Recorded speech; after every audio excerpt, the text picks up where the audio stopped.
Okay, let's talk about cosecant and secant. I'm going to do this in two parts because I want to make sure that we get it done right. So anyway, let's talk about cosecant first. So this is basically the parent function of what a cosecant looks like. But here's the deal with this. Cosecant is the reciprocal of sine. So if I want to graph y equals cosecant, the first thing I do,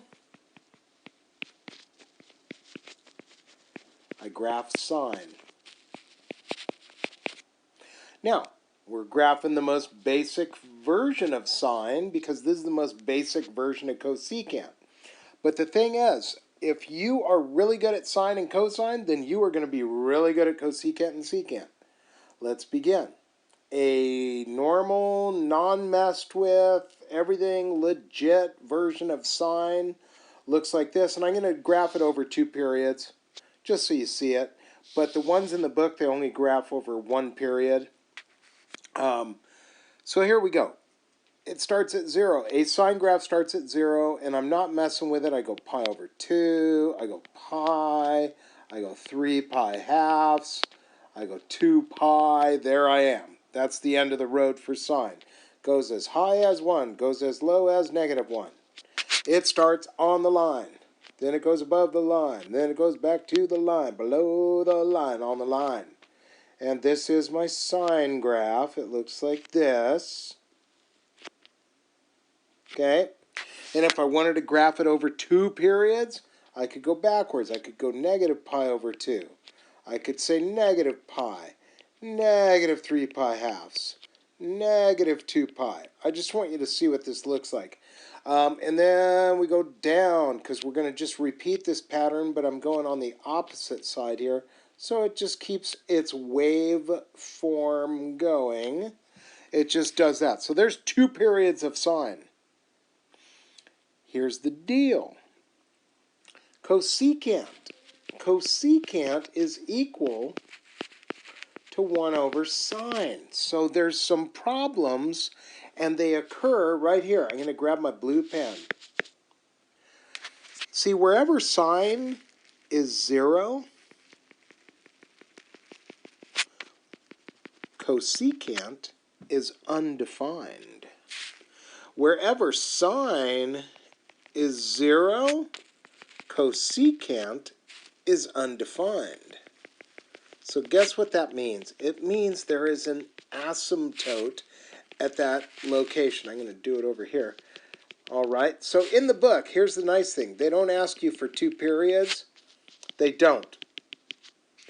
But everywhere sine is 0, so everywhere sine crosses the x-axis, cosecant is undefined. It has an asymptote. And you know that there are certain locations where cosecant and secant are the exact same number. Those are the ones I'm marking right now. See, if sine is equal to 1, see right here, sine is equal to 1, well, what's the reciprocal of 1? It's 1, so cosecant's equal to 1. When sine is equal to -1, well, cosecant's equal to -1. The reciprocal of -1 is -1. Now, I'm going to get rid of those arrows, get them out of my way, because they're going to be in my way when I graph my cosecant. Check this out. Cosecant is the reciprocal. So where sine is going down, cosecant is going up. Where sine is going up, cosecant's going down. I said it. I haven't drawn it yet. Just bear with me. I'm going to start on the far right, and then I'm going to go towards the left. But where sine is going up, cosecant's going down. Where sine is going up, cosecant's going down. Oh man, that's supposed to be symmetrical. Let me see if I do a better job on the next one.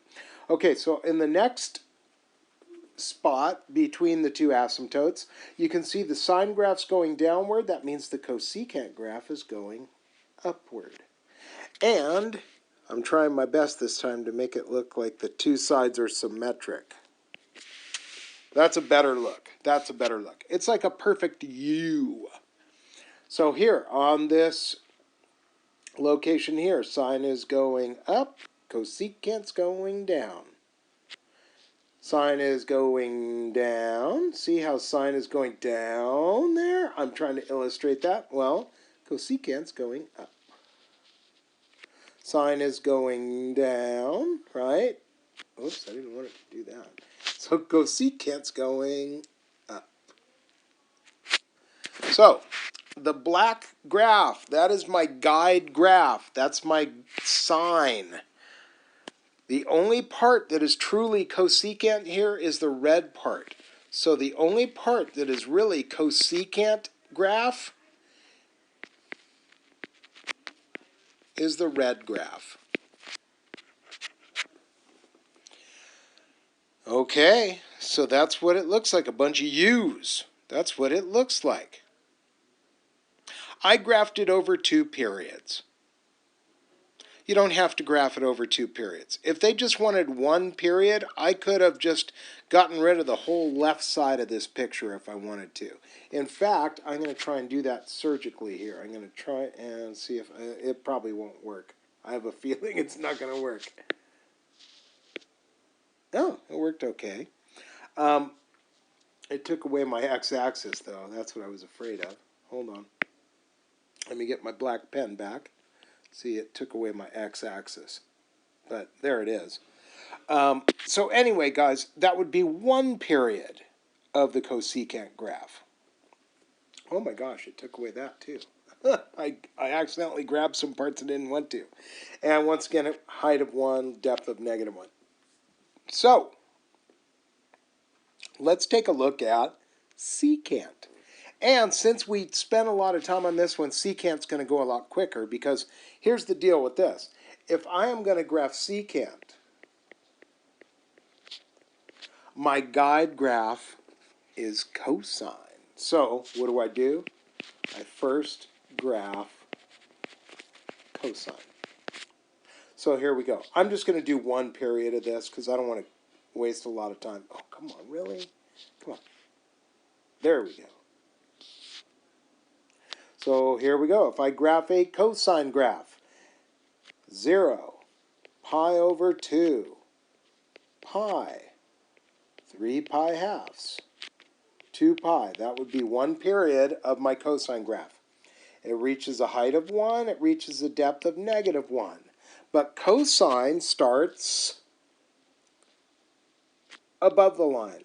And then it goes on the line. Then it goes below the line. Then it goes back on the line. Then it goes above the line. So if I graph 1 period of cosine, it's going to look like this. And then here's the difference between what a cosecant and a secant looks like.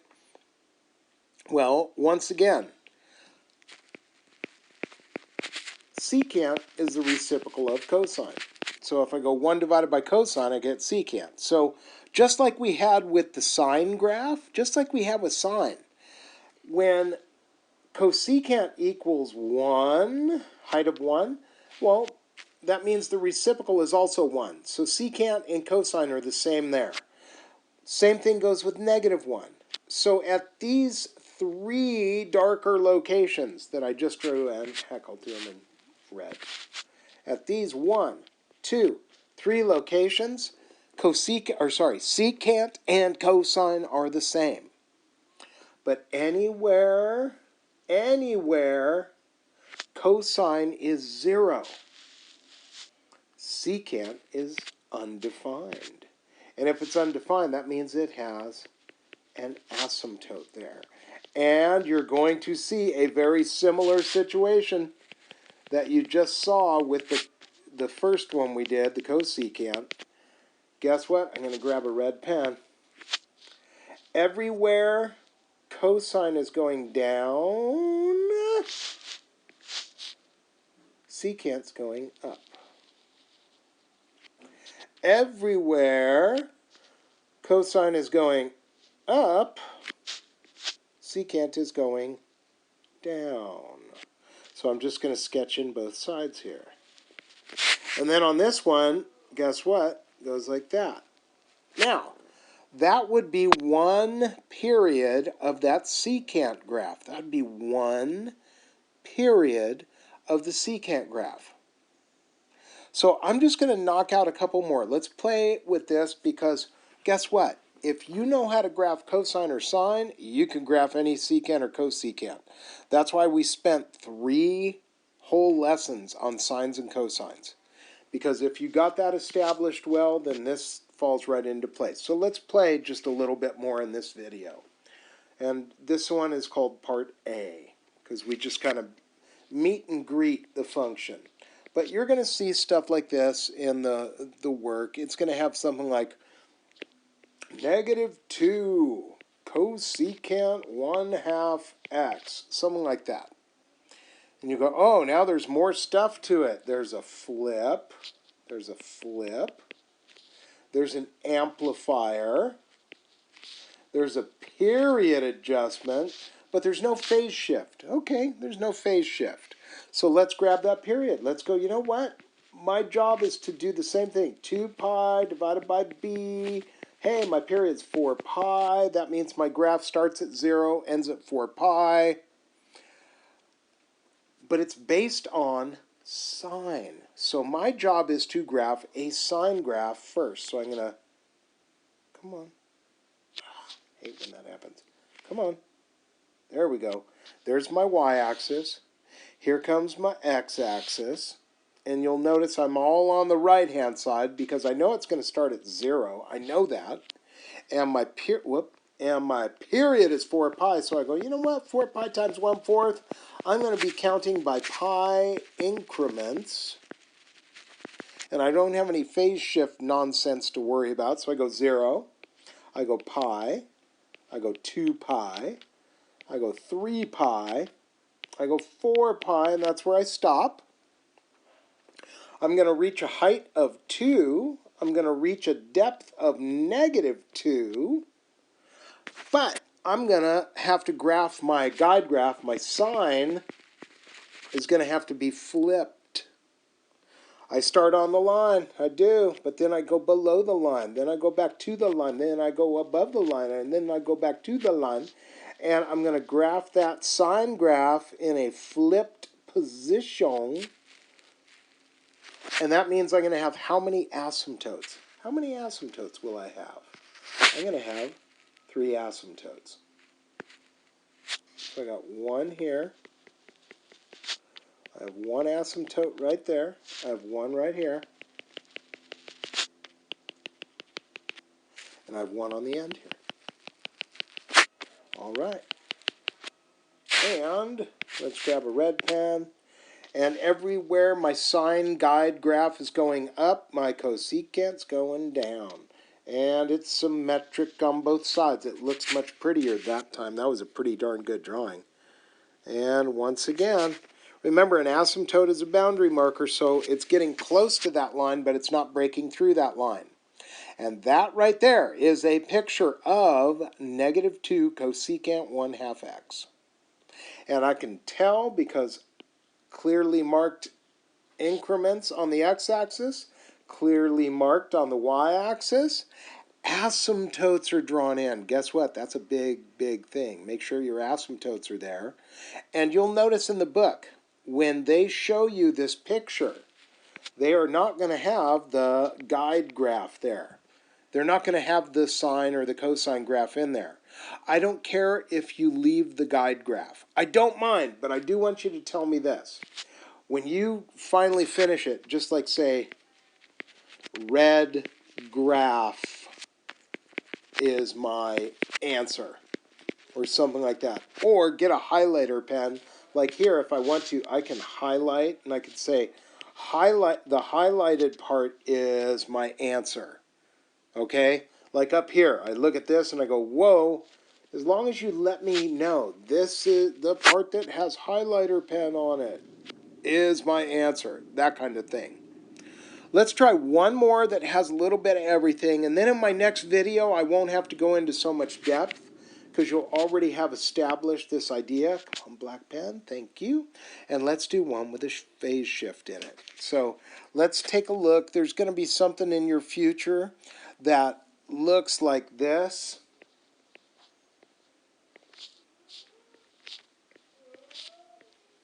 One plus secant, I don't know, 4x plus pi 4, something like that. What the heck? And okay, let's graph this thing. It's a secant, which means I'm going to have to treat this like a cosine until I get my asymptotes drawn in and everything, and then I can sketch the other one.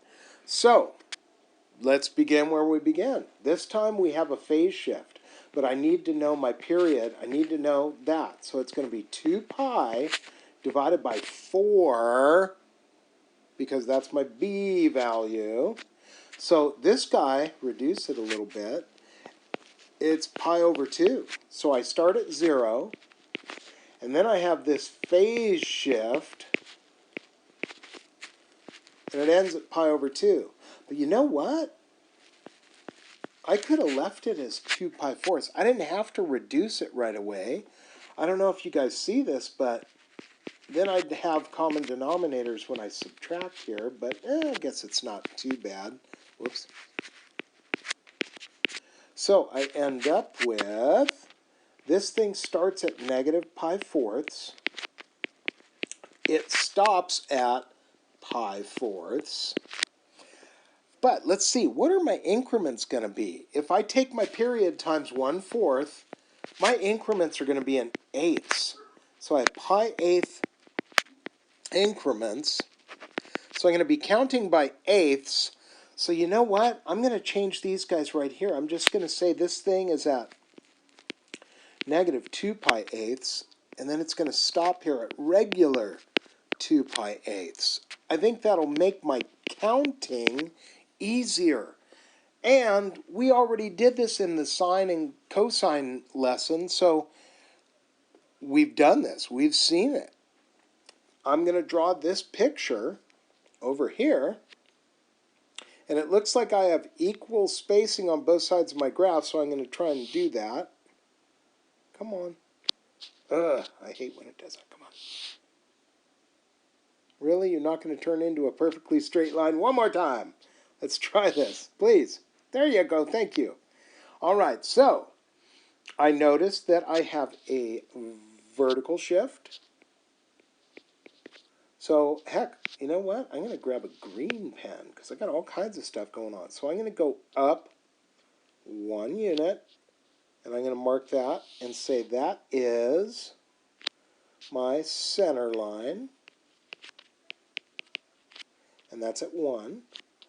I know that my graph is going to go 1 unit above that, so as high as 2. It's going to go back down to 0 because that's my amplitude. My amplitude is also a 1.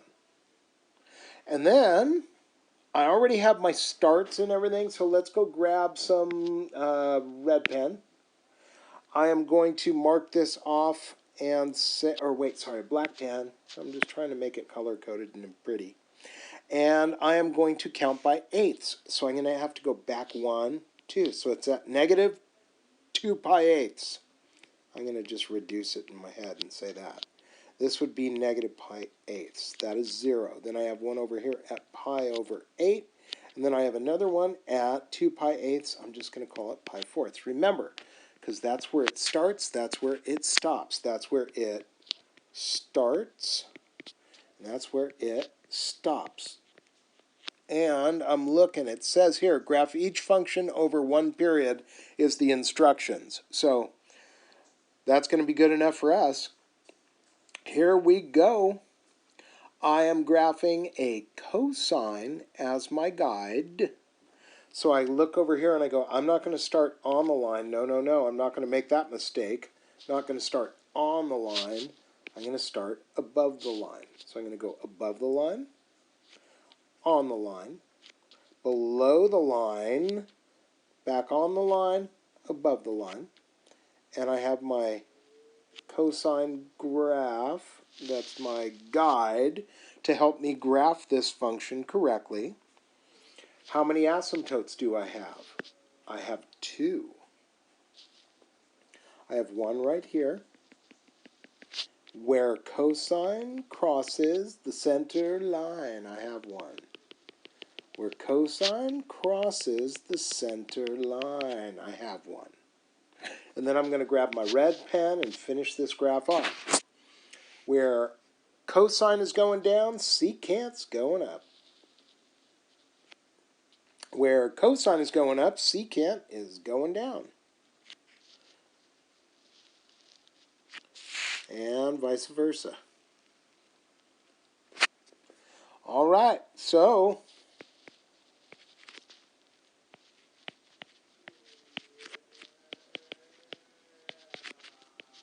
the red graph is my answer. Or take your highlighter pen and give me one of those and just say grade the highlighted part.